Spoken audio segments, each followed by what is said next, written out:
Hey everybody, Luke with Performance Bodies back with another Tech Tip Tuesday. Today we're going to show you how to properly install your fuel filter on both the Jones and the All-Star ones.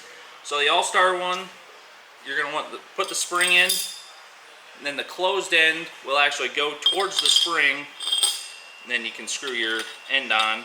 So now the open end of the filter, whether it's the stainless steel or the paper filter, that goes to the fuel cell side. So the fuel will run into the open end, filter out.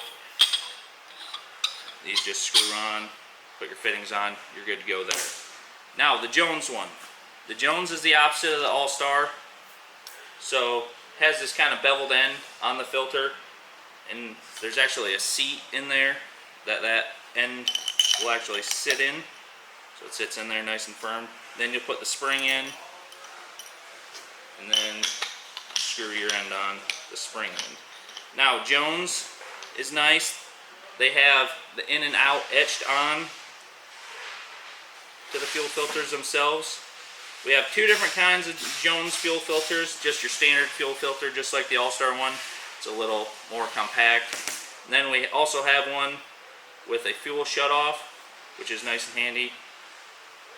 So guys, we have all this stuff in stock. You can check it out at performancebodies.com or call us at 1-800-RACING1. Thanks.